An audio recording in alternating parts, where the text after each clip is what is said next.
Tariff का issue, H1B visa हो, इन सब मुद्दों से डाइवर्ट करने के लिए मोदी जी जो है ये सारा अनाउंसमेंट कर रहे हैं। और ये तो पहले ही अनाउंसमेंट कर दिया गया था, वो खुद को मसीहा बताने की कोशिश कर रहे हैं। देखिए, अंधा चाहे एक हमारे यहाँ जातक कथाओं में एक कथा आती है जैन दर्शन में कि 4 ऐसे नेत्रहीन व्यक्ति जब घर से बाहर निकले और वो बाहर निकल करके गए, सामने हाथी मिला।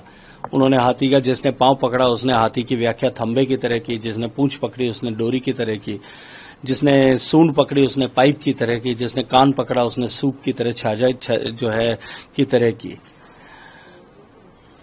अब ये जीएसटी का रिफॉर्म जिसको 140 करोड़ लोग उत्साह के साथ में देख रहे हैं, जिसको लेकर के खुशी मना रहे हैं, जिसको लेकर के एक राहत महसूस कर रहे हैं, जिस करों की राहत को लेकर के उत्साहित हैं, देश का हर सेक्टर, अक्रॉस द सेक्टर, उसको लेकर के एक बड़ी आशा और खुशी के माहौल में, तब भी कुछ लोगों को, नेत्रहीन लोगों को शायद जो कुछ दिखाई दे रहा है वो उसी की तरह की चर्चा कर रहे हैं।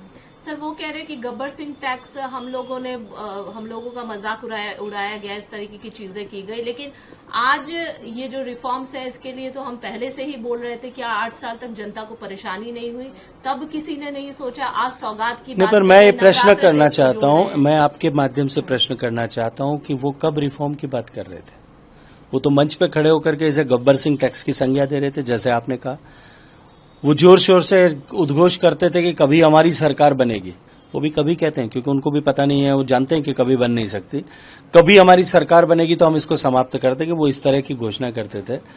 अब जब इसका प्रभाव, इसकी उत्पादकता और इसका परिणाम दिखाई देने लगा है, तब शायद अपनी धुरी से खिसक करके अब वो श्रेय लेने की पंक्ति में आ खड़े हुए हैं। सर, कितनी राहत की बात समझते हैं ये ओवरऑल? देखिए, निश्चित रूप से जो मोटे तौर पर अनुमान लगाया जा रहा है कि 2 लाख करोड़ रुपए से ज्यादा प्रतिवर्ष देश के सामान्य उपभोक्ताओं के जेब में अधिशेष रहेगा, सरप्लस हो जाएगा। 2 लाख करोड़, जो प्रधानमंत्री आवास योजना का 4 गुना से ज्यादा होगा।